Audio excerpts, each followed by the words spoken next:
Hey guys, welcome back to the channel. I'm sitting there getting ready to start on this thing. I'm going to go ahead and take off the front tires, the front struts, get all that stuff done. It's pretty easy, pretty simple, self-explanatory.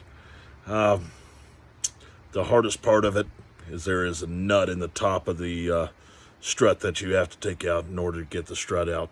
I can show you here in just a minute. You'll have to excuse the video. The wind noise in the last one was a little bad. This one's probably going to be just as bad. It's pretty windy out here today. Anyways, without further ado, let me go ahead and show you that. That's that nut I'm talking about for the strut right there. Sometimes you can get it with the impact. Other times you got to hold it with the Allen wrench and then be able to turn it.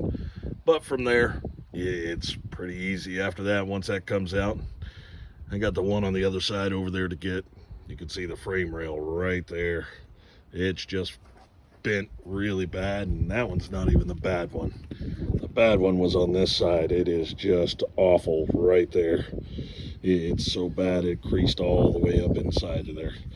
So like I said, there was no real saving this thing in the front end. Although the steering's still good and stuff like that, it's kind of not going to be worth trying to fix. But anyways, I'm going to go ahead and get started. I'm going to take those off, and we'll go from there. I was able to zip those off pretty well with the impact. No holding with the Allen wrench, they just came right out, no problem whatsoever. On that, I've went ahead and I've took off the tire. Next thing I need to do is I need to take loose that line there. It just pops right out. It's really simple. Once I pop that out like that, I'll have to get that line taken loose from the bolt on the backside. The nut stays on, so I don't have to worry there. And then take those two loose. Once those two are loose, the whole strut assembly will come right out. All right, stay tuned. Hey everybody, okay, I'm back. I got a little audience here with me, my wife. We're out here just getting at it.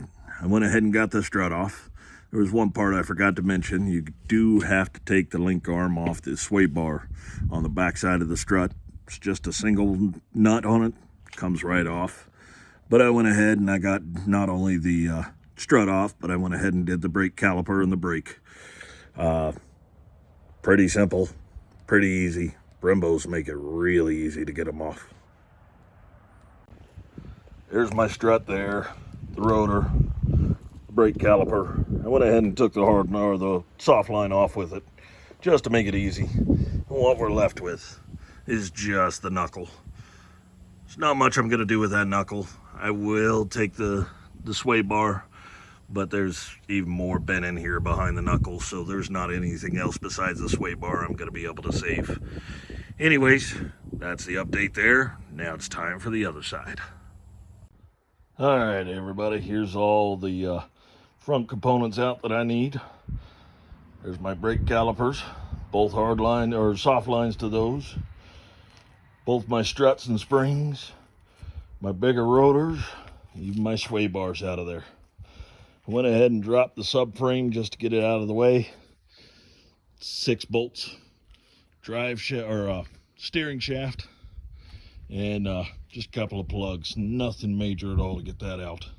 It's really easy. Anyways, that'll wrap it up for today. Like I said, fairly simple job of tearing this down. Not hard at all. And it's going to be the start. Next, we're going to tear down the rear. Nowhere near as extreme. Rear is just going to get the brakes pulled, the rotors pulled, the struts, springs, and the sway bars. And then it's all onto the other car.